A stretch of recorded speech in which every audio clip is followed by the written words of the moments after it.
Sekejap. Okey, Assalamualaikum warahmatullahi wabarakatuh semua. Suara jelas ya, tak kuat sangat. Okey? Okay. Alright. Kita mulakan majlis kita hari ini dengan umum kitab Al-Fatihah. A'udzubillahi minasyaitanir rajim. Bismillahirrahmanirrahim.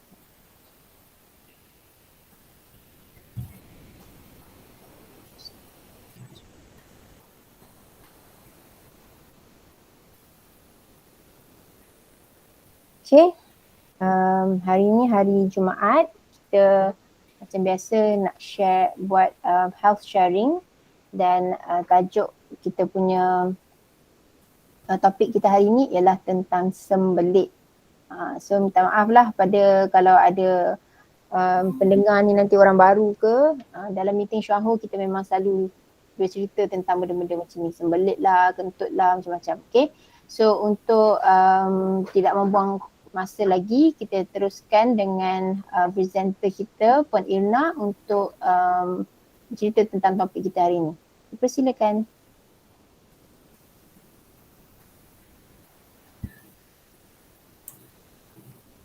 Sekejap nak tunjuk slide. Slide simple-simple je.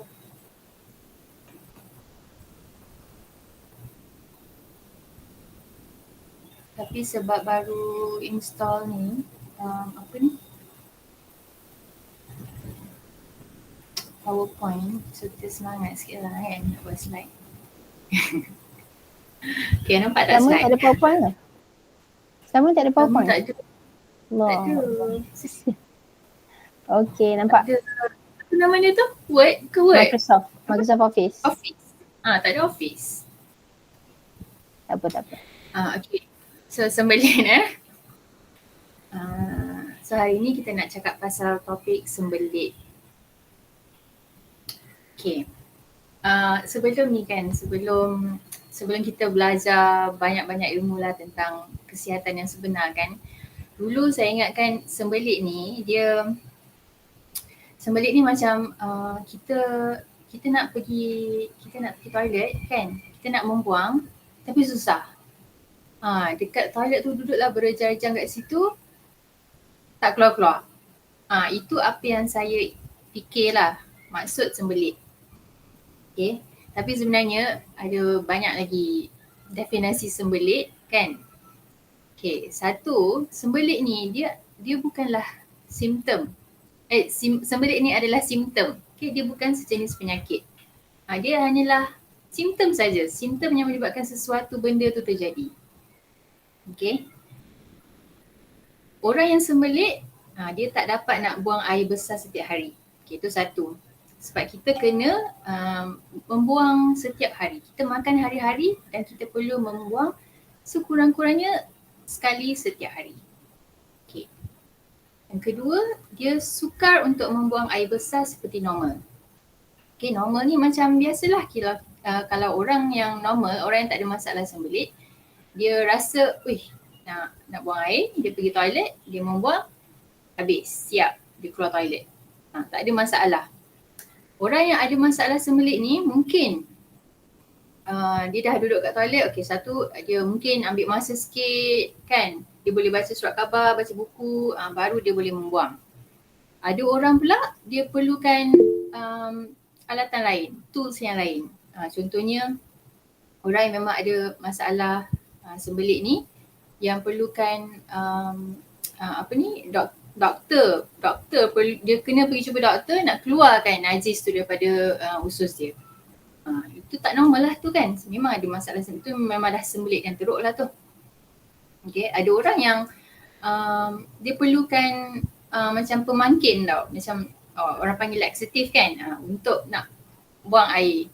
Dia ingat macam dia makan laxative tu, dia boleh membuang, tapi itu tak normal lah, sebabnya dia bukannya normal kan, bukannya fitrah badan tu keluar seperti biasa. Okay. Yang ketiga, dia mengambil masa yang lama untuk membuang air besar macam saya cakap tadi.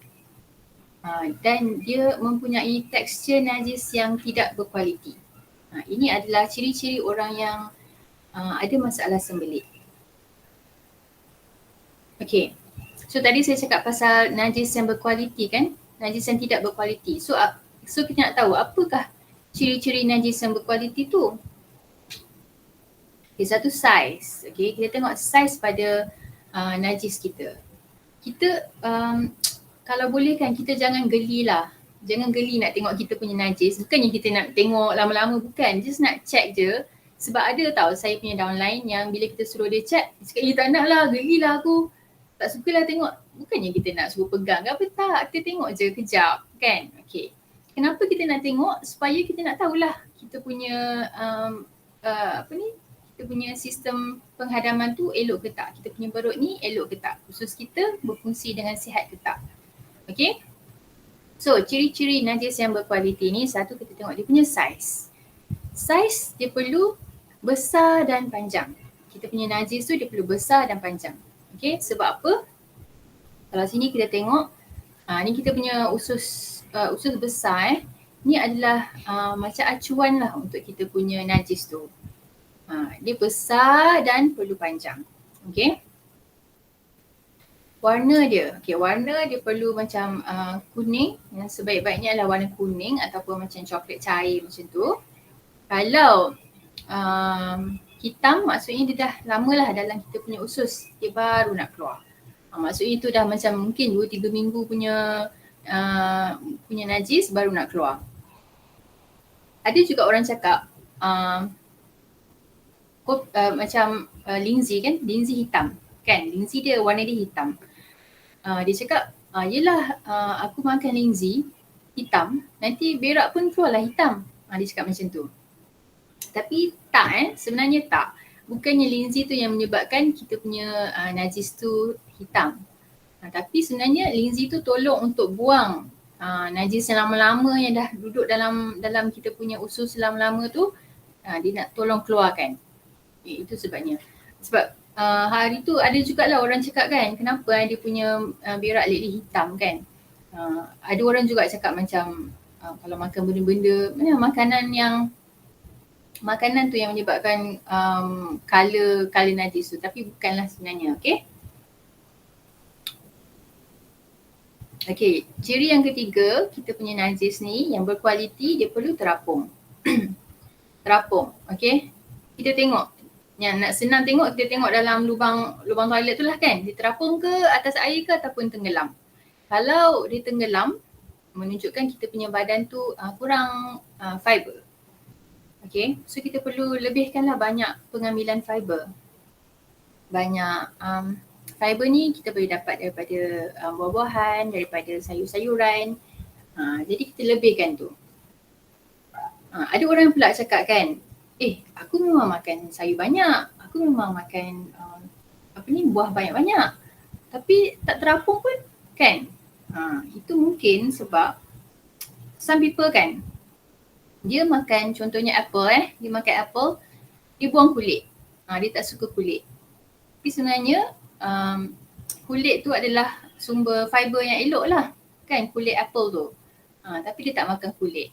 Ada pula orang kalau sayur contohnya kan, dia hanya makan yang bahagian daun saja. Bahagian batang tu dia tak suka. Nak cakap keras ke apa kan, ataupun susah nak gigit ke, susah nak telan ke, tak tahulah. Okay, tapi sebenarnya keseluruhan buah tu, keseluruhan sayur tu sangat-sangat bagus untuk kita punya kesihatan lah kan, especially fiber tu. Okay, dan najis tidak terlalu busuk. Okay, sebab kalau dia dah busuk, maksudnya dah lama lah dalam kita punya usus tu. Sama lah juga macam makanan kan, kalau kita biar lama-lama nanti dia akan jadi busuk, dia akan keluarkan macam-macam bau dan gas kan. Sama lah juga. Okay, najis memang dia busuk, tapi yang najis yang tak berkualiti ni dia terlalu busuk sampai dia mengganggu ketenteraman orang lain juga.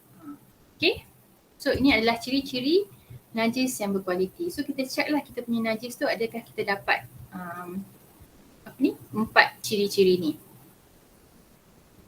Okay, ni saya ada jumpa dekat internet. Okay, shape and shade. Okay, Kalau macam nombor 1, nombor 2, nombor 3 ni, ni jenis-jenis najis kita lah kan. Ini adalah contoh-contoh orang yang ada masalah sembelit lah. Okay.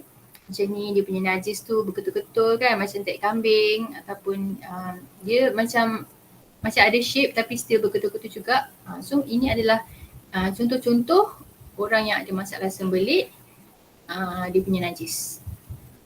Yang kita nak, yang perfect tu, yang cantik tu, yang besar, panjang, kuning, terapung tu, ni nombor 4 ni.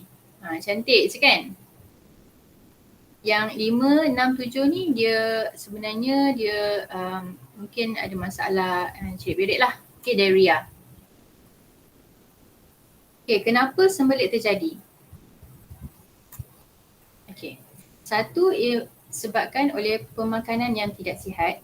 Okay, macam saya cakap tadi dia kurang fiber. Okay, fiber ni dia boleh tolong untuk berikan bentuk pada kita punya najis tu kan. Kalau kita kurang fiber, mungkin kita dapat sembelit. Kurang air. Okay, air juga diperlukan. Kalau air dalam badan kita kurang, nanti kita punya najis tu akan jadi keras. Dia akan susah untuk dikeluarkan. Dan kurang mengambil probiotik dan prebiotik. Okay, probiotik ni adalah bakteria baik dalam kita punya saluran usus kita. Okay. Probiotik, bakteria baik ni dia membantu untuk mencernakan kita punya makanan, dia membantu untuk menghadamkan makanan kita, membantu untuk menjaga kesejahteraan kita punya gastro-usus. Jadi kita perlu untuk lebihkan probiotik ni supaya kita punya usus tu sihatlah, tak jadi apa-apa masalah sembelit. Dan prebiotik ni adalah makanan untuk bakteria baik ni. Prebiotik ni ada dalam kita punya buah-buahan, ada dalam sayur-sayuran. Okay. Tujuannya adalah untuk kita nak banyakkan kita punya bakteria baik ni kat dalam kita punya perut, kat dalam kita punya usus.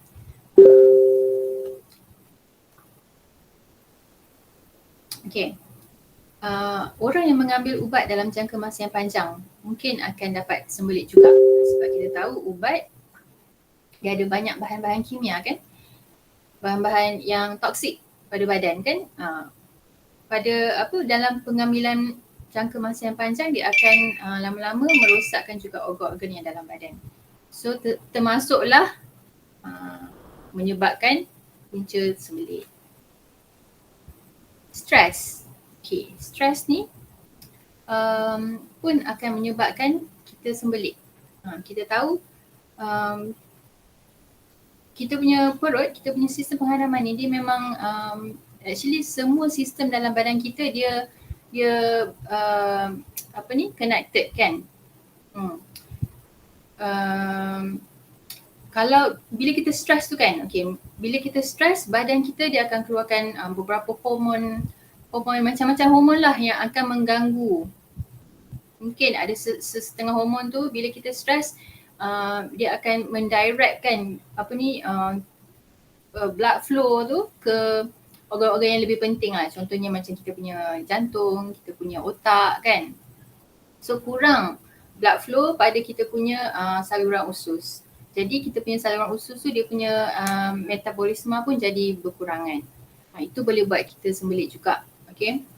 Dan senang cakap macam kalau kita nervous pun lah kan, kalau kita nervous je pun kita rasa macam sakit perut kan. So kalau kita stres lagi lah, sebenarnya satu badan tu macam pecah kacir lah sebenarnya. Okay. Dan kenapa sembelit terjadi? Sebab kita kurang bergerak. Bukan tidak bergerak, kurang bergerak sebenarnya. Okay, kurang bergerak. Bergerak ni maksudnya kita bersenam lah. Okay, kita janganlah duduk je depan laptop ke, duduk je depan TV tak bergerak langsung. Tu tak elok lah. Sebab apa? Pergerakan tu sendiri akan membantu kita punya satu badan untuk berfungsi dengan lebih baik. Okay, so sembelit tu adalah salah satu masalah yang berkenaan dengan kita punya sistem pencernaan. So kita tengok sikit lah apa benda sistem pencernaan ni Sistem pencernaan ataupun sistem penghadaman, samalah nama dia tu kan, cerna, hadam. Okay. So ini adalah kita punya sistem pencernaan. Okay, kita punya sistem pencernaan ni dia bermula daripada kita punya mulut. Okay, mulut sendiri kita makan kan, kita makan makanan, kita kunyah, jadikan makanan tu dalam saiz yang lebih kecil. Dalam mulut kita juga ada enzim. Okay, enzim ni pun membantu untuk mencernakan. Dah start dah pencernaan dekat dalam mulut kita sendiri. Okay, lepas tu makanan tu akan dibawa ke kita punya perut. Okay. Sekejaplah, tulis. Okay, makanan-makanan tu dibawa melalui kita punya ni lah, esophagus ni. Okay. Dekat perut ni pun ada beberapa jenis pencernaan, enzim-enzim banyak dikeluarkan dan juga gas, asid perut semua dikeluarkan untuk mencernakan lagi lah makanan-makanan yang tak dapat dicernakan dekat dalam mulut kita. So dekat perut ni dia cernakan yang lebih banyak lagi.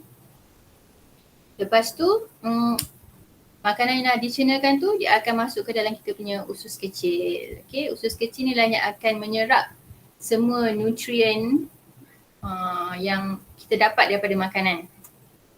Okay, so macam pankreas ni, hati, okay, hempedu ni dia berfungsi untuk keluarkan enzim-enzim untuk bantu kita punya usus, kita bantu kita punya perut untuk keluarkan enzim ni untuk membantu sistem, membantu mencernakan kita punya makanan tu.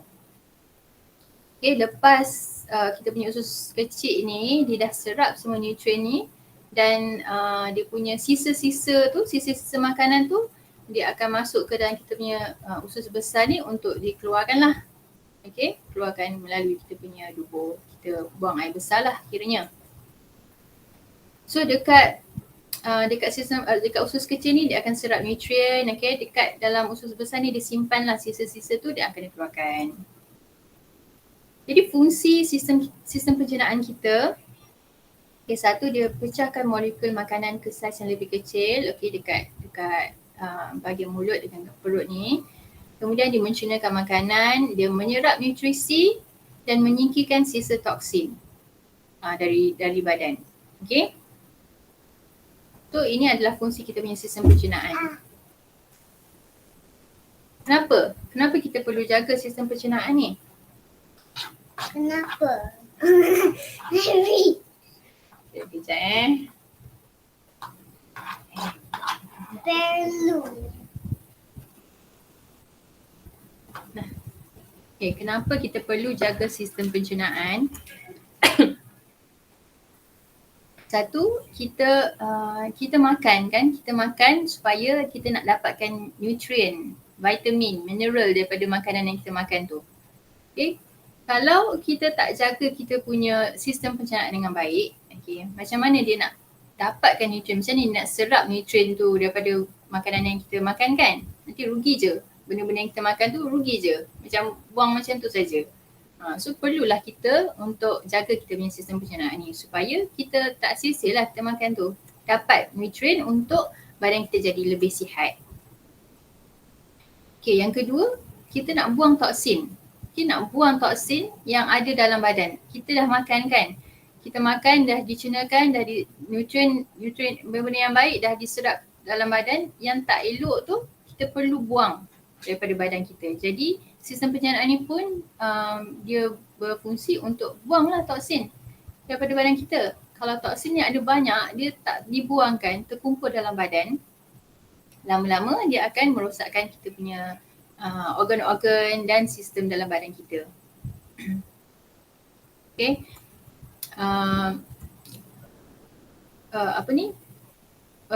Untuk menjaga kesihatan tubuh badan juga. Okay, sebab apa?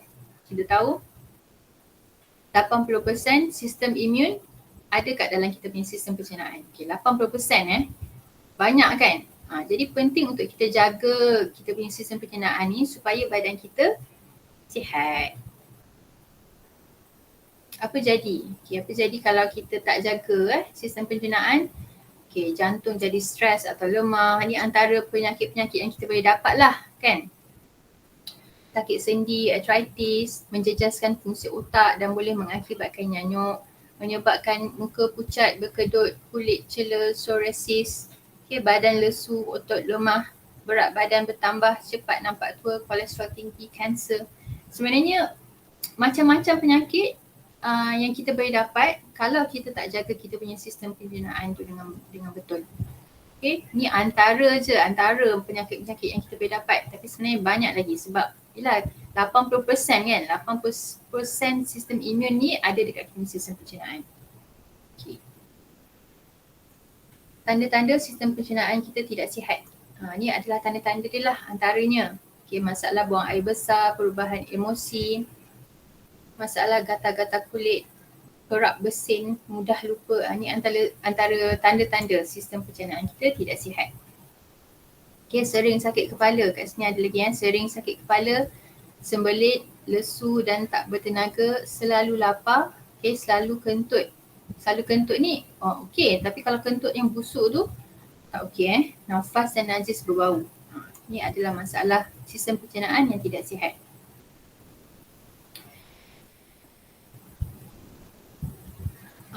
Ni saya jumpa Google lah kan. Okay, dia tunjukkan usus yang kotor. Okay, kalau usus kita kotor, kita akan dapat banyak penyakit. Dia cakap sini 70% racun dalam tubuh kita berasal dari usus besar. Okay, kalau you all tengok sini ni adalah kita punya gambar usus yang normal lah. Okay, dia cantik je kan dalam usus kita. Cantik je, tak ada apa-apa blockage, tak ada apa-apa yang tersumbat-tersumbat. Okay, ini adalah usus kotor akibat toksin dan sembelit.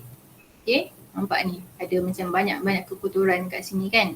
Dia tak keluar, dia stay kat dalam usus besar tu. Ni adalah gambar kalau ada dapat kanser usus. Okay, kita punya dinding usus tu dah mula merah-merah macam ni dan tak cantik lah keadaannya. Ada banyak macam ulcer ni kan. Ni antara ni gambar-gambar yang orang yang ada masalah kanser usus. Okay.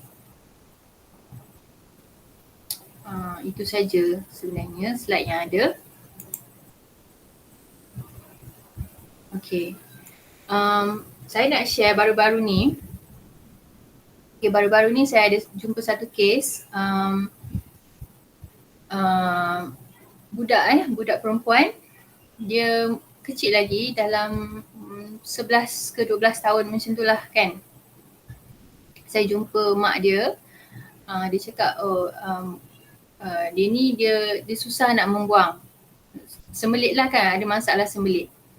Lepas tu bila dia jumpa doktor, sebenarnya dia dah ada masalah ni sejak kecil lagi lah.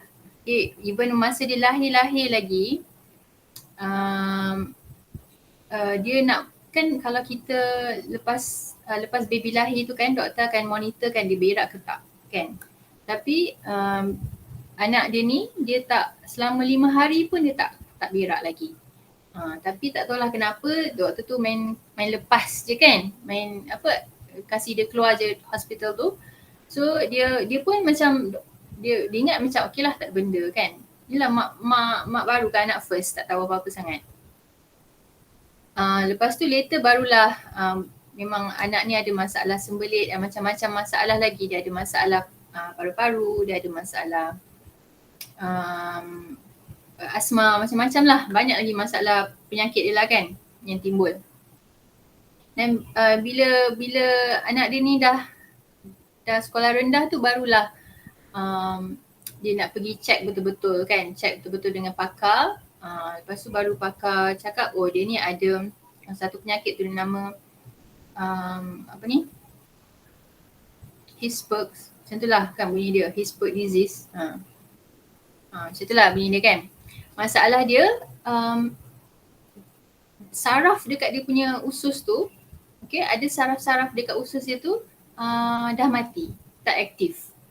So kalau saraf tak ada, jadi tak bolehlah nak geliang-geliut dekat usus tu tak boleh nak terjadi. Jadi budak tu dia tak boleh nak membuang air besar macam biasa sebab tak ada geliang-geliut yang terjadi pada dalam usus dia lah, kan. Jadi apa yang biasanya dibuat, yang dilakukan, yang mak dia ni dia kena pergi jumpa dengan doktor selalu, okey. Sama ada dia perlu ambil ubat untuk budak tu nak membuang, ataupun dia kena korek, korek bontot nak pump out najis tu, dia cakap. Itu proses tu, prosedur tu dia adalah sangat sakit lah, obviously kan. Yelah kalau orang besar pun kalau kena korek bontot pun sakit, ni kan pula budak-budak. And dia cakap memang all the time akan berdarah, all the time akan budak tu menangis. Every time kalau doktor buat macam tu. Tapi sebab masa tu dia dia tak aware kan benda ni kan. Dia ingatkan macam benda ni benda yang biasa saja kan.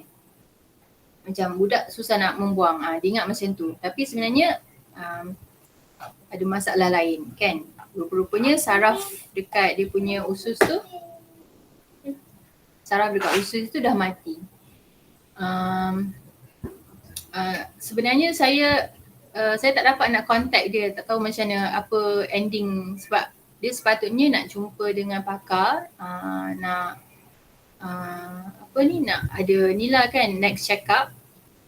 Doktor suggest nak potong nak potong bahagian yang saraf tu yang dah mati tu, nak sambungkan dengan yang hidup lah, kiranya supaya budak tu boleh nak membuang macam biasa.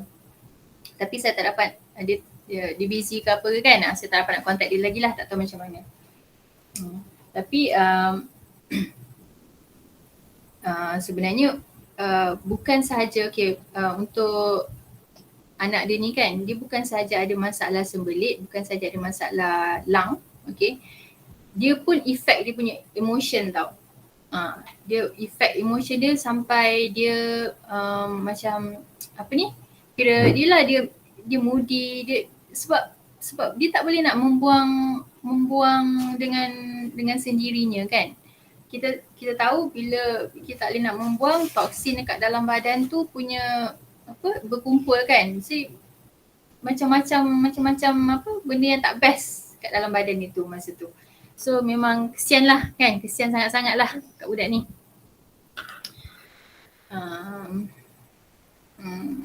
Itu je lah saya nak share kot kan. Okay macam ni. Sebenarnya kan saya pun ada masalah sembelit juga. Memang ada masalah sembelit, susah nak membuang setiap hari. Okay. Jadi kalau nak membuang tu senang, tapi tak membuang setiap hari lah. Okay. Dan najis obviously tak dapat yang najis yang berkualiti tu. Kadang-kadang je dapat. Sebelum ni saya memang ambil Lindsay, ambil kopi semua kan. Tapi tak secara serius kan. Tapi tak adalah menyelesaikan masalah sembelit tu sangat tau. Okay, ni jujur cakap. Tapi lepas keluar set perut, set perut tu ialah fiber, protein dengan kita punya lactoberry. 3 produk tu kan. Lepas saya makan set perut ni, satu set je. Lepas makan satu set sahaja, memang rasa best tau badan tu. Rasa best. Selama ni kan kita ingat kan badan kita memang macam ni kan. Lepas makan set perut tu, dia rasa macam, tak tahu nak explain macam mana, tapi mungkin lah macam saya rasa most of you all kat sini dah experience, dah makan set perut tu banyak-banyak lah kan. Tapi masa saya ambil the first time ambil the full set kan, memang rasa lain, rasa best sangat. So kalau siapa-siapa yang ada masalah sembelit, just ambil je set perut ni sebab memang best. tak tahu nak cakap macam mana. Kalau sebelum ni kan kalau tak ada lactoberry tu,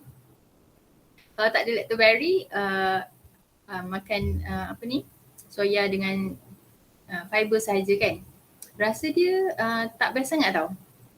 Ini jujur lah saya cakap tak best. So saya tak suka, sometimes kalau nak buat kan saya campur dengan susu.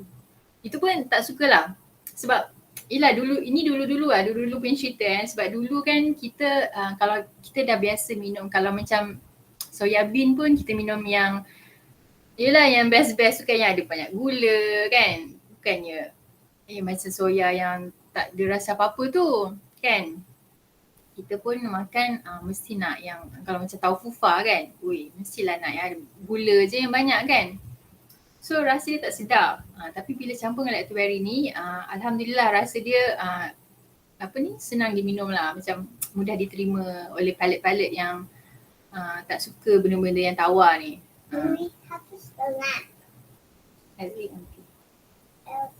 Okay, itu saja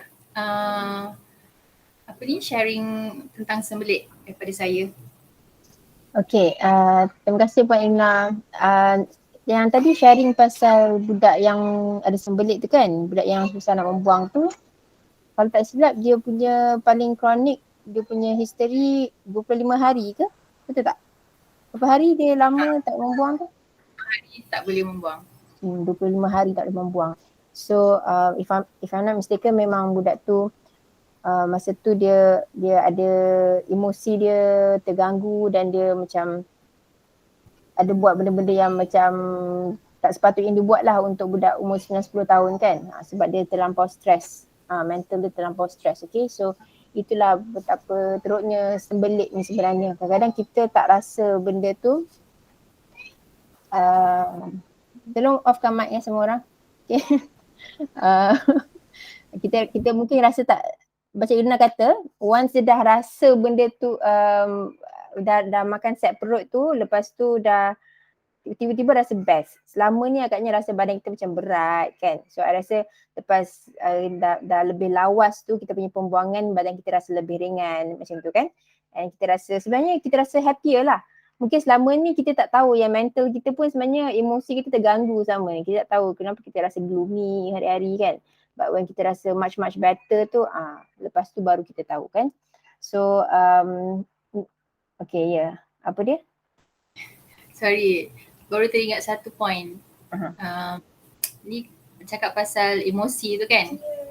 Orang cakap kalau dia orang ni kan dia macam bad tempered, dia selalu asyik nak mengamuk je kan. Maksudnya dia punya perut kotor. Memang betul lah. Sebabnya memang saya ada kenal seorang ni, dia memang sangat bad tempered dan memang perut dia kotor dan kita tahu dia ada masalah membuang dan dia punya nafas pun berbau. So memang dia berkait lah kan. Kalau bad tempered mungkin dia punya perut kotor. Kita suruh dia makan set perut. Betul, tadi yang I sambung sikit lagi, okay. Tadi Ina ada cakap kalau kita sembelit perut kita kotor, nanti kita punya nafas berbau dan juga kentut kita bau busuk. Okay, benda ni kita kena faham jelas kenapa benda ni jadi sebab kadang orang kata dia just malu je dengan kentut busuk tu, tapi sebenarnya kenapa kentut tu boleh jadi busuk, dan ada orang kata kentut memanglah busuk, takkan kentut wangi kan, tapi sebenarnya kalau kentut ni adalah benda yang menyihatkan. Tu buang angin kan. Buang angin dalam badan ni adalah benda yang menyihatkan. Maksudnya kalau buang angin kat bawah lagi elok daripada buang angin kat atas sendawa. Alright. Tapi ada orang dia buang angin kat bawah tapi berbau sangat. Dan kalau berbau ni maksudnya daripada perut kita yang kotor lah. Okay.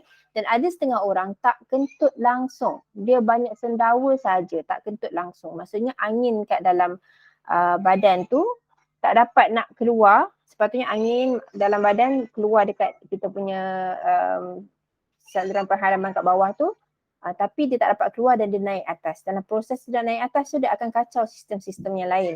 Dan tadi kalau tak silap kat mana Irna share ke dekat mana ada baca pasal bila kita sembelit ni, maksudnya apa yang terjadi sebenarnya masa sembelit ni adalah makanan sisa-sisa yang sepatutnya keluar menapai kat dalam usus kita. Okay, menapai dalam usus kita dan kita just imagine makanan kita biarkan dalam tupperware dan kita tutup dan kita biarkan seminggu atau in very few cases orang sampai 25 hari.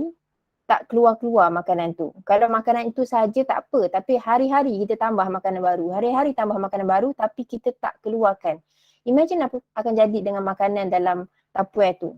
Benda yang sama akan berlaku dalam perut kita sebenarnya kan. Bila kita buka, sanggup ke nak buka Tupperware kalau ada 25 hari makanan basi dalam tu? Kalau ayah rasa buang terus Tupperware tu kan. So imagine bila kita buka, bau busuk tu datang daripada makanan basi dalam tu. So kalau kita sendiri, kita tak perlu check orang lain, okay? Kita check diri kita sendiri. Kalau kita dah start kentut busuk, berbau, okay? Kita check balik. Dah membuang ke? Bila last membuang, minggu lepas ke? Minggu ni ada tak? Kalau hari ni membuang atau setiap hari membuang sebenarnya, tapi kenapa kentut masih busuk? Maksudnya yang kita keluar setiap hari tu bukan yang fresh punya, yang lama-lama punya agaknya. So yang najis lama-lama tu masih ada yang menapai, yang masih basi, masih ada dalam perut. Sebab itulah dia berbau. Okay, so percayalah macam Irina kata dia pun ada masalah sembelit dulu, sama ayah pun ada masalah sembelit yang agak kronik juga dulu tapi tak tahu kan. Dan I nak share sedikit beberapa gambar je lah sebab tadi Irina dah share macam-macam pasal sembelit. I nak share beberapa gambar yang ini sebenarnya daripada buku Dr. Bernard Johnson yang Didi Antiliza kita selalu share, okay, tentang healing crisis punya path kan, daripada Dr. Bernard Johnson, dan ini adalah daripada buku yang sama. Yang sebelah kiri ni tak berapa jelas dalam internet saya jumpa, tapi ini adalah yang 1, 2, 3, 4, 5, 6 ni, yang sebelah kiri ni adalah contoh usus yang tak sihat. Kalau boleh just tengoklah dia punya bayang-bayang dia, sebelah kiri ni dia ada transverse. Transverse kolon ni adalah kolon yang melintang. Ada kolon yang menaik, melintang dan juga menurun kan, usus besar kita. So ada setengah keadaan usus besar yang tak sihat, usus yang menurun tu dia kembung. Kembung ni apa nama dia? Tulisan dia tak berapa jelas lah, tak ingat nama dia. Tapi ini adalah satu masalah juga jika usus kita tak sihat. Punca utama dia, simptom dia adalah sembelit lah. Okay. So kalau kita ada sembelit, kita mungkin mengalami mana-mana satu daripada ke-6 ini, ataupun kita mungkin mengalami kesemuanya sekali. Tak mustahil. Okay. Simptom yang kedua, yang kiri atas ni yang kembung dekat bahagian kolon yang turun kan. Lepas tu yang sebelah kanan dia pula, boleh nampak tak dia macam ada poket-poket kecil. Poket-poket kecil ni nama dia kalau tak silap diverticula. Dia poket-poket kecil ni maksudnya dekat dinding usus tu dia dah keluar dah. Dekat sini ke? Dia macam ada poket-poket ni. Tak ada, tak jelas kat sini. Dia macam ada poket-poket kecil ni. Dekat sini kalau kita ada usus kita mengalami benda-benda macam ni, poket-poket tu, berkemungkinan besar ada sisa-sisa makanan yang dah bertahun-tahun dah termasuk dah dekat dalam poket-poket tu. Sebab tu dia tak keluar-keluar. Okay, sebab tu kadang-kadang orang kata ada makan macam-macam dah makan sayur, dah macam-macam buah semua makan, tapi kenapa tak settle-settle lagi? Mungkin sebab kita punya dinding-dinding usus besar tu dah terbentuk poket-poket kecil tu, dan dalam poket-poket kecil tu ada sisa-sisa makanan yang tak keluar. Biasanya kalau orang yang ada poket-poket kecil pada usus besar dia ni orang yang ada banyak angin. Okay, ada banyak angin dalam badan dia. Seterusnya ada juga dalam situasi, kalau tengok dalam gambar yang ketiga tu tengah, row tengah sebelah kiri, dia punya, nampak tak part of dia punya usus besar tu ada yang runcing. Dah runcing dah kat situ, okay. So itu nama dia spasm. Itu pun adalah satu masalah usus yang tak sihat, okay. Ada juga satu lagi, dia ada dua yang runcing, okay. Mungkin ada beberapa saluran yang runcing. Sebab itulah sepatutnya kita punya najis, tadi Ina ada share, najis kita sepatutnya besar, panjang. Kenapa? Sebab acuan dia penghujung sebelum nak keluar najis tu, kalau tengok dalam gambar ni acuan dia besar. Sebab tu kita punya najis sepatutnya besar. Tapi kalau kita punya najis tu halus macam pencil stool orang panggil, kebanyakan orang kanser atau orang yang ada penyakit kronik, dia punya najis halus macam pensel, berkemungkinan besar dia punya usus dah tak cantik dia punya acuan dia tu. Berkemungkinan besar ada yang runcing dekat mana-mana. Ada yang dah kecut. Okay, itulah kalau orang tanya macam mana pula najis boleh besar, tengok badan lah. Kalau orang tu badan besar, najis dia besar lah kan. Ada orang cakap macam tu. Kalau orang tu kurus, najis tu pun kurus kan. Lepas tu kalau budak kecil, najis kecil. Budak orang besar, najis besar. Tak betul. Okay, tak betul langsung. Sebab kalau kita tengok zaman sekarang, kadang-kadang ada budak yang najis dia lagi besar daripada orang dewasa. Betul tak? Percaya tak tengok anak-anak kita punya najis dan compare kita punya najis. Macam Ina kata tadi, kita bukan nak tengok najis tu lama-lama tenung. Jangan nanti orang kata hilang ingat lupa lemah daya ingatan nanti orang kata. Tapi kita just tengok sekadar imbas saja untuk kita nak tahu keadaan badan kita. Kita punya orang kata self medical check up lah. Kalau pergi medical check up dekat doktor tu mahal 300 lebih kan yang setahun tu. Ini kita punya self medical check up untuk check kita punya prestasi perut kita secara harian. Misalnya sangat mudah kan, kita tengok kita punya najis saja. Compare najis kita dengan najis anak kita cukup. Tak payah compare dengan orang lain. Memang kalau kita punya najis tak sihat, percayalah najis anak kita lagi besar. Okay, kalau najis anak kita tu sihat lah. Alright, dan I nak tunjukkan highlight yang gambar 2 kat bawah tu dan ada sebelah dia ni yang gambar yang I jumpa besar sikit. So ini adalah salah satu lagi akibat ataupun kesan kalau sembelit yang berpanjangan. Okay, so bila sembelit yang berpanjangan, sepatutnya kita punya usus dekat atas tu, dia panggil transverse colon yang melintang ke atas tu, sepatutnya dia tegak lah. Sebab dekat bawah dia sebenarnya, dalam gambar ni, dekat bawah ni bukannya kosong sebenarnya kat bawah ni terletak kita punya usus kecil. Usus kecil dan seterusnya dekat bawah ni ada kita punya rahim, kita punya pundi kencing dan sebagainya dekat bawah. So,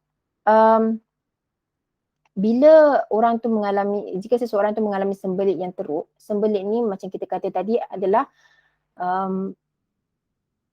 sisa-sisa makanan terkumpul dan tak keluar. So imagine, makanan masuk hari-hari tapi tak keluar kan. Bila tak keluar, dia makin lama dia akan tersumbat dekat dalam usus besar tu dan boleh jadi bahagian transverse colon yang ke atas tu dia akan meloyot ke bawah, dia akan jatuh. Okay. Dan bila dia jatuh ke bawah, dia menghimpit organ-organ lain yang kat bawah tu. Usus kecil, okay. Dia menghimpit rahim, dia menghimpit pundi kencing. So perasan tak kadang-kadang orang dia kata dia ada masalah kerap kencing. Okay. Kadang-kadang kerap kencing, hari tu kita ada share kan tentang kencing tak boleh tahan. Kencing tak boleh tahan, dewasa, budak kecil pun ada mengalaminya. Kencing tak boleh tahan maksudnya dia rasa nak kencing, dia terus terkencing. Tak sempat nak pergi toilet dah kencing, tak boleh nak kontrol. Mungkin masalah saraf, mungkin masalah muscle dia tak boleh nak hold, mungkin juga masalah sembelit. Kalau dia punya usus dia dah jadi macam dalam gambar ni, dah jatuh dan dia menghempap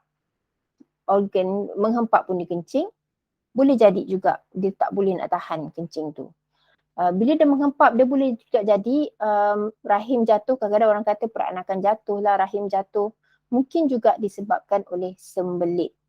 Jika usus dia dah jadi macam ni, mungkin boleh, of course dia boleh affect organ-organ yang lain, tak mustahil.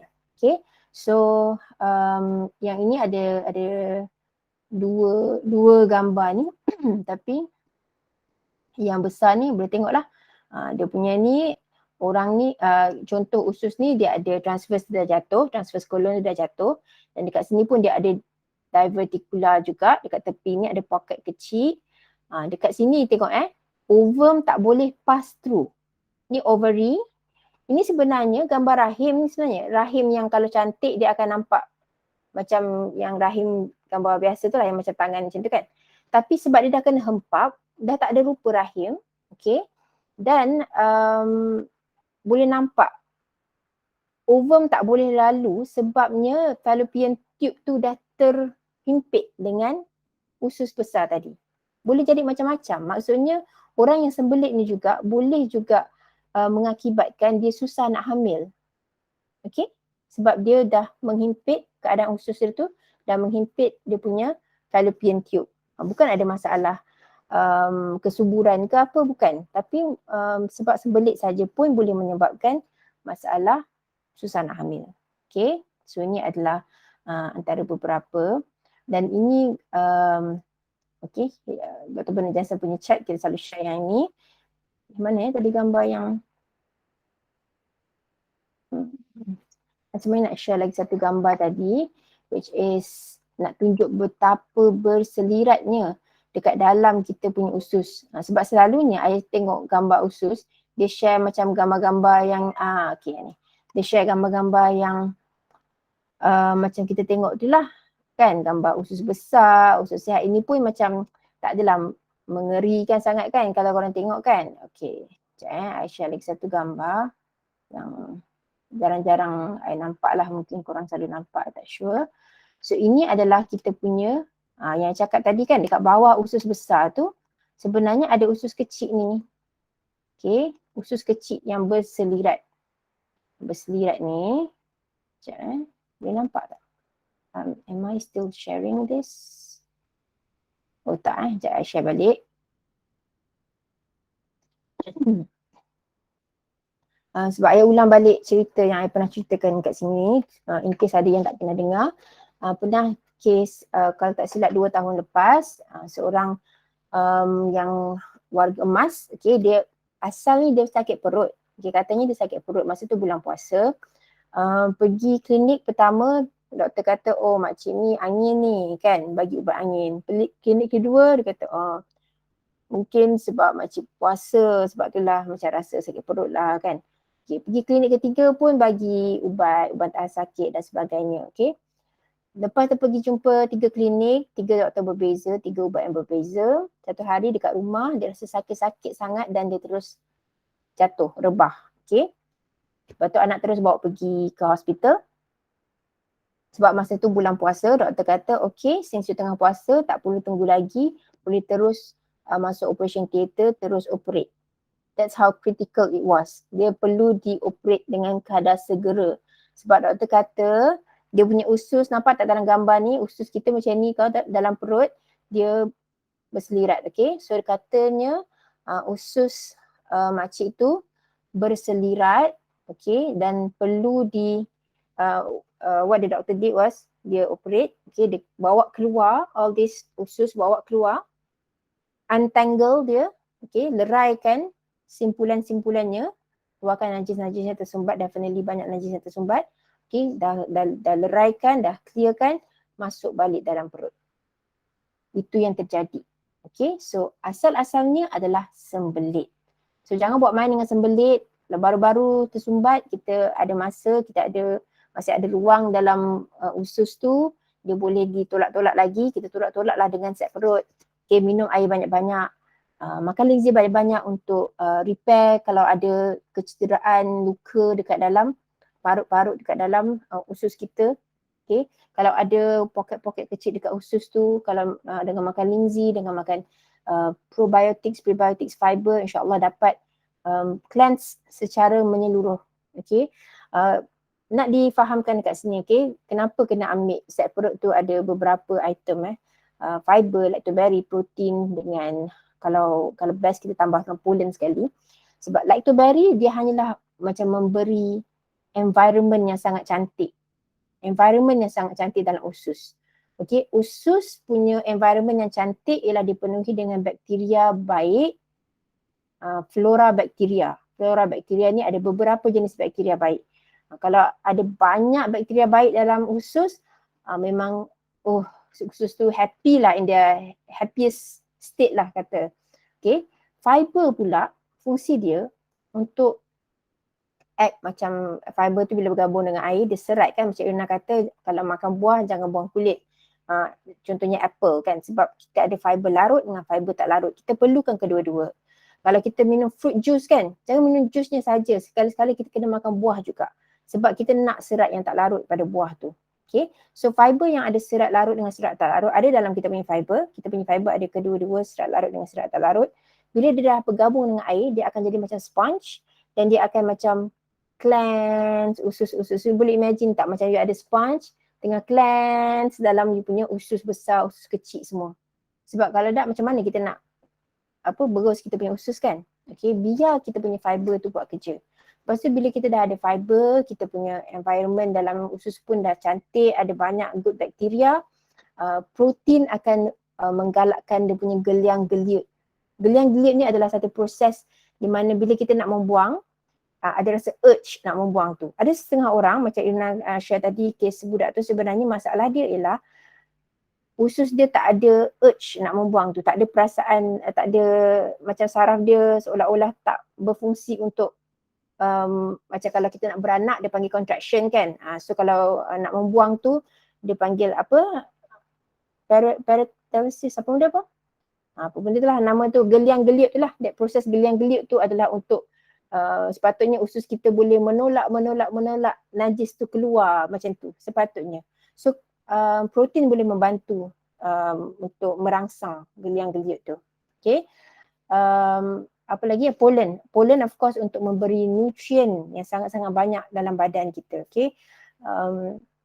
Nutrien bila toksin dah keluar, okay, bila kita punya sistem penghadaman dah cantik, dah keluarkan segala sisa-sisa makanan yang sepatutnya, banyaklah ruang untuk nutrien-nutrien cantik, nutrien-nutrien yang bagus nak masuk, all the vitamins, amino acids dan sebagainya. Okay, so itu daripada pollen. Okay, so just nak diingatkanlah sembelit ni adalah sangat-sangat penting. Daripada slide pertama sebenarnya ada share all diseases begin from the gut. Atau terjemahan dia ialah kalau tak sembelit insya-Allah tak sakit.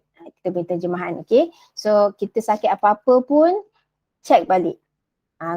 Siapa-siapa yang ada sakit kan? Sekarang ni kita tak payah tanya sebenarnya you sembelit ke tak, sebab boleh kata 99% lah orang tu mesti sembelit kalau dia sakit.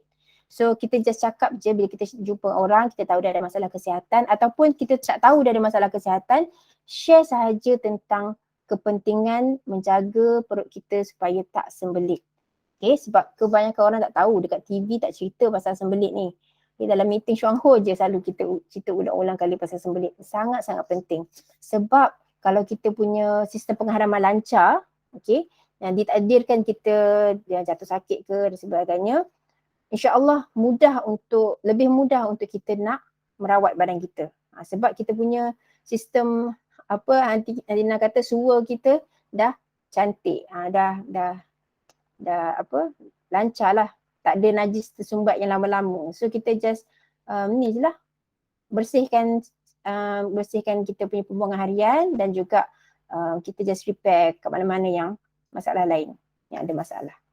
Okay, so ada apa-apa soalan ke setakat ni tentang sembelit? Ada yang tak sure produk apa yang sesuai.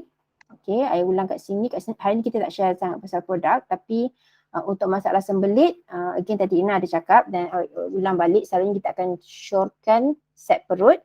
Okay, set perut iaitu protein, fiber dengan lactoberry, dan kalau nak lagi cantik kita add on pollen. Okay, sebab bila semua kotor-kotoran semua dah keluar, sayanglah kalau kita tak masukkan dengan good vitamins, good nutrients sekali. Okay, dan sekarang ni semua all the fiber, protein, lactoberry dengan pollen semua ada dalam form powder form dalam sachet. So sangat-sangat mudah, kita boleh combine semua dan shake. Kalau setengah orang yang rasa susahnya nak makan satu-satu, banyak sangat benda nak makan kan. So just buka sachet ni semua, masuk kat dalam satu tumbler, campur air dan terus shake terus minum. Okay, and then buatlah kerja harian macam biasa. Tak perlu nak tunggu sejam lagi ke, tunggu 2 jam lagi ke, tak perlu. Okay, amalkan setiap hari. Apa tu Aunty Rina? Serotonin dengan melatonin. Melatonin tu I tahulah untuk kalau kita kena tidur pukul 10. Okay. Okay, bismillahirrahmanirrahim. Saya nak you dah habis cakap ke? Dah. Alright. Okay, sembelit. Okay, it's a very important topic kan? Sangat-sangat penting dan kita semua actually selalu overlook kan. Okay, sebenarnya what you all cakap tadi semua sangat-sangat penting. Najis tak keluar, najis and toksin masuk semula and kacau sekali. Cuma I nak add a little bit. Selama-lama ni I selalu cakap pasal melatonin kan. I selalu cakap pasal melatonin. Melatonin is a hormone yang badan kita produce waktu malam Sebab itu kita kena tidur awal, pukul 9.30 macam tu kita tidur awal. So waktu itu badan kita produce melatonin, dan melatonin punya function tu nanti you all tengok ada banyak termasuklah anti-cancer, termasuklah turunkan gula, termasuk macam-macam. Melatonin has important functions, and then dia keluar badan kita produce pada malam waktu 9:30 sampai to about 4 AM. Jadi bayangkan kalau orang tu tidur lambat, dia tidur pukul 1 kan. Kalau dia tidur pukul 1, dia dah miss about 2 hours of melatonin. Ada juga orang yang kerja atau belajar yang tidur sampai lepas pukul 4 pun ada. So when orang tu tidur macam tu, that means dia dah miss terus the melatonin. So dia punya badan jadi tak sihat. Kalau kita ikut pun dalam Quran pun dah kata Allah ciptakan malam untuk tidur kan, dan siang untuk bekerja. So that's why it's good to, bukan it's good, it's mesti tidur malam at about 9:30. And Nabi ada dalam satu hadis dia mengatakan lepas waktu isyak jangan mengobrol. Maknanya yang berbual lepas waktu isyak. So it's actually, dia tak cakap suruh tidur lah. So it's good to sleep. And lepas tu ikut orang-orang yang naturalist yang even Buddhist lah ni, belajar ni pada orang-orang yang Buddhist ni, naturalist.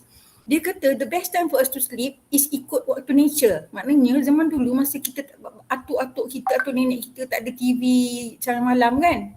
Ataupun waktu bila sun dah set tu maknanya kejap lagi waktu tidur lah. Sun rise tu kejap lagi waktu bangun. Maknanya tidur is about, macam kita boleh kira after isyak lah.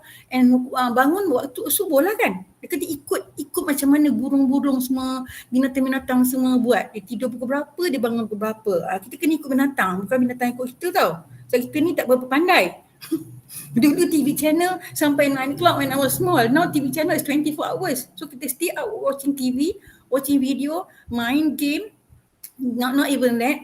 Orang-orang bekerja pun dia punya working hours macam merepek-repek kan. Ada orang international hours lagi kan. So tidur, dan dia tidur malam, tidur siang, jaga malam. So semua tu melawan fitrah. Okay. So that one will affect the production of hormone melatonin. Melatonin itu ada sesuatu untuk mengawal kitanya penyakit. So if you all jumpa orang yang sakit, orang yang sihat pun kena have the melatonin. Tapi kalau orang tu memang ada sakit, ada cancer, ada diabetes, ada darah tinggi, memang you kena stress the fact that selain daripada exercise lah, whatever semua kan, tidur memang kena awal. Okay, ada soalan tak setakat ni? Saya nak sambung to the another hormone sekarang. There is another hormone yang also diproduce waktu malam, nama dia serotonin. Tu I tulis kat situ serotonin. Kalau orang putih kata serotonin tu is a precursor of the melatonin, maknanya serotonin tu keluar sebelum melatonin. Dia yang merangsangkan melatonin tu keluar. Okay, dengar. So serotonin ni sebenarnya ialah hormon happiness, hormon gembira, hormon mood kita good. If you have enough serotonin, you have a good happy person lah.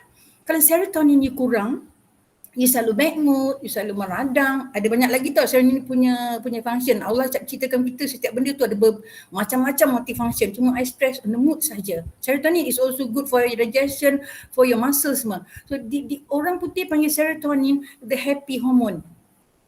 So maknanya kalau serotonin ni kurang, you tak happy. Dan dia keluar waktu malam. So orang yang kurang tidur malam, memanglah dia tak happy, selalu bad mood, selalu murung dan seterusnya. Okay, the interesting part, how serotonin is connected to kita punya sistem penghadaman sekarang. Walaupun serotonin banyak terdapat di otak sebab dia act sebagai neurotransmitter, dia communicate dengan kita punya nerve untuk menjadikan kita happy.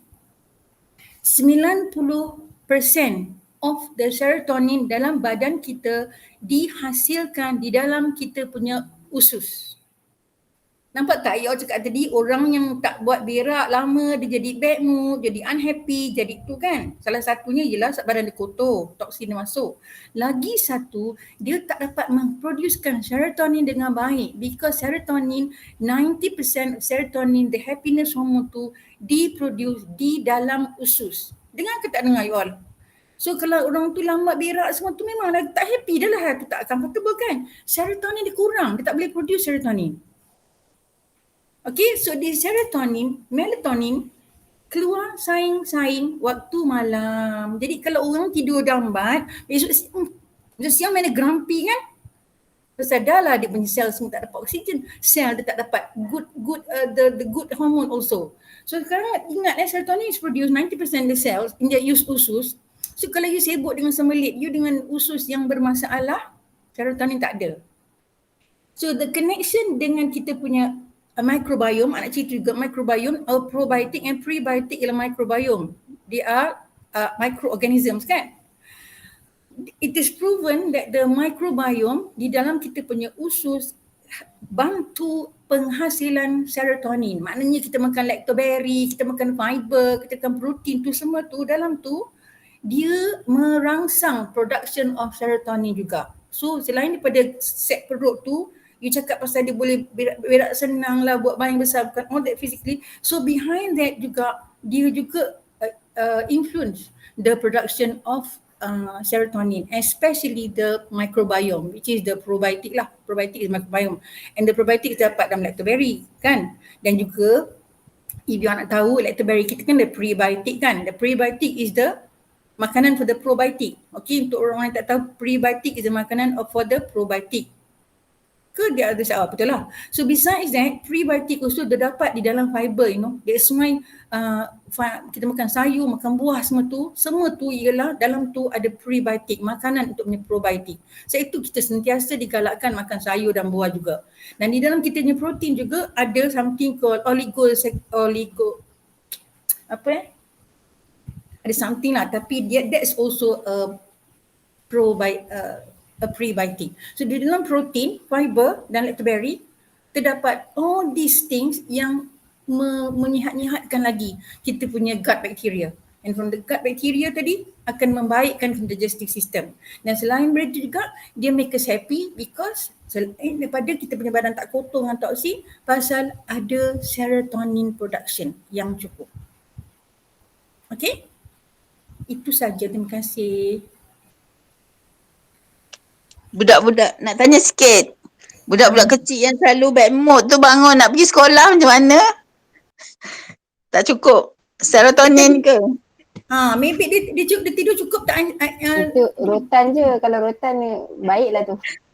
Tapi budak kecil tu ya, dia tidur macam ni. Dia masa lepas isyak tu dia dah tidur sekejap. Kemudian dia bangun, dia main pukul 12 baru tidur balik. So besok pagi nak pergi sekolah, bila dia kejut, bad mood je, nak masuk toilet tak nak, semua tak nak, mengamuk je. Tu kita nak tahu, maknanya nak handle lah budak-budak yang kebanyakannya lah kan, budak-budak sekarang. Dia akan berlaku macam tu. Kalau 3-4 orang tu, satu mesti ada berkelakuan macam itulah. So nak cari punca supaya boleh sama-sama settle. Atuk-atuk, nenek-nenek ni bantulah anak-anak semua. Macam tu lah. Okay, salah satu daripada problem zaman sekarang, dalam sekarang yang susah tidur kan, is makanan.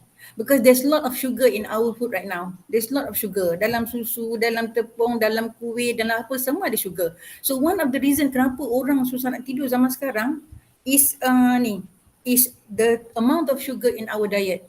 Is proven. Satu tadi serotonin tak keluar pasal dia memang tak tidur awal. Tapi yang dia tak boleh tidur awal tu selain daripada everything in the house is going on kan, activities semua ada, TV ada, mak masih kerja, bapak buat kerja and everything kan, kita semua tak tidur kan.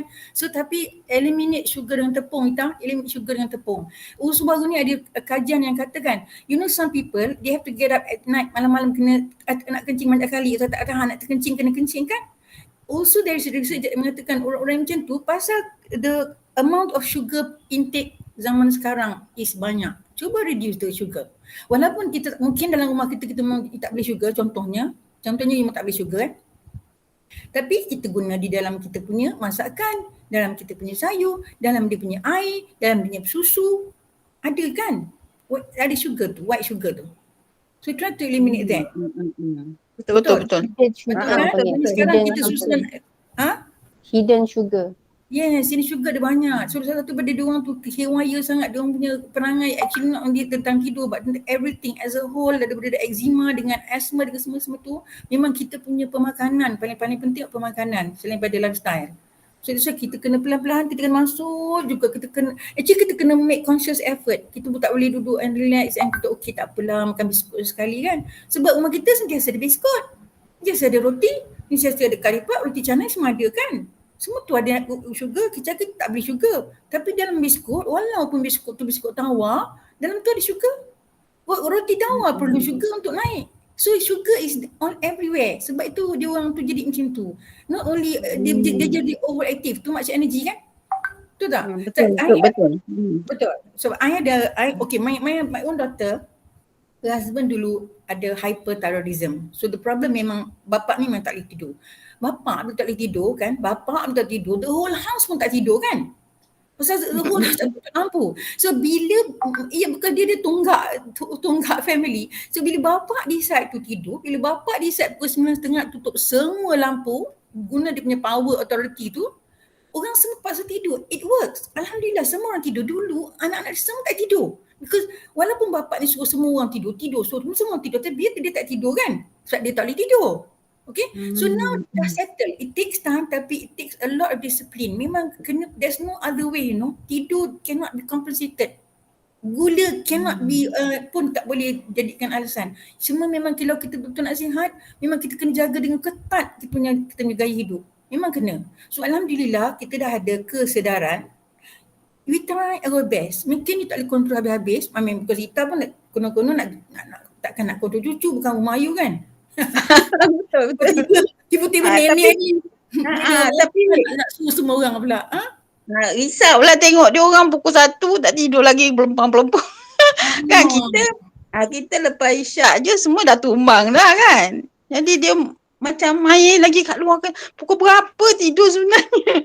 Jadi bukan nak kontrol sangat tapi kita nak ambil cara lah kata orang ni. Perbaiki. Mak bapak dia tidur tak? Mak bapak dia tidur tak pukul 1 tu?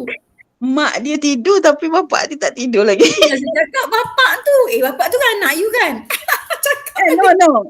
Kalau yang dekat sini my son-in-law lah.